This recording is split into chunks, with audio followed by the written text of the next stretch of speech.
After several moments of scanning, Dr. Wright turned to the worried couple.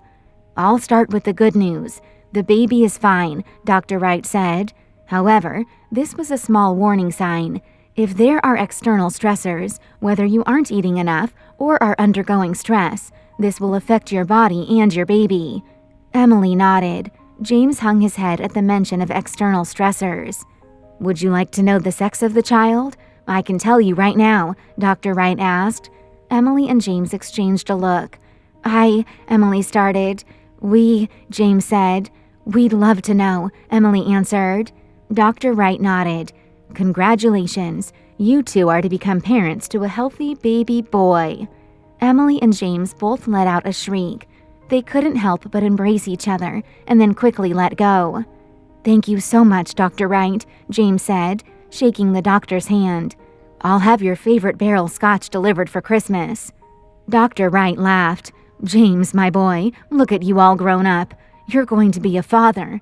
The kid who used to steal liquor from Mark and Linda's liquor cabinets."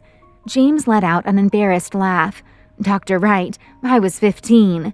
"Hopefully your baby boy will be less rambunctious than this one," Dr. Wright said to Emily. Emily couldn't help but smile. She had known James since high school and knew exactly what Dr. Wright was discussing. "I'm pretty even-keeled. Hopefully our son will take after me," Emily said in good humor. James let out a chuckle. "Let's hope," he agreed. "Well, I'll let you two rest," Dr. Wright said. "Keep me posted, James, and give me a call anytime." "Thanks, Dr. Wright," James said as he walked Dr. Wright to the door. As James stepped away, Emily placed her hand on her stomach. The last few minutes felt almost normal. They were just husband and wife at the hospital, receiving exciting news about their baby boy, their son. "God, I could have done without this," James muttered to himself. The bubble of happiness Emily had surrounded herself with suddenly burst. "I'm sorry to have inconvenienced you." "No, I didn't mean it like that. It's not this. It's everything. It's our entire relationship," Emily sneered. "I get it. I'm sorry we both wasted the last 2 years of our lives."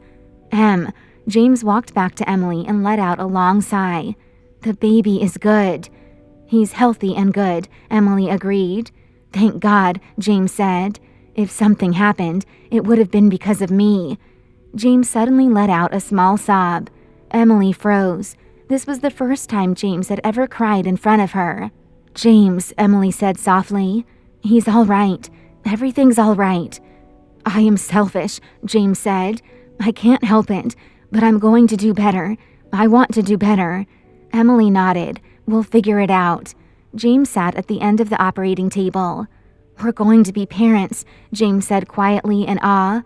"I know," Emily said, rubbing her stomach. Emily and James might have had different temperaments, different morals, to their taste in interior design, but they had always shared the same vision for the future.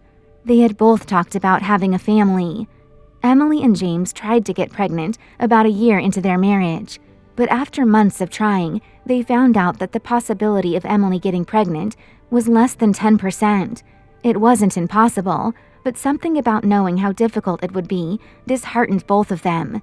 It had been a little rocky ever since. "I don't know what to say," James said quietly. Emily looked down at her hands. She didn't know what she wanted to hear.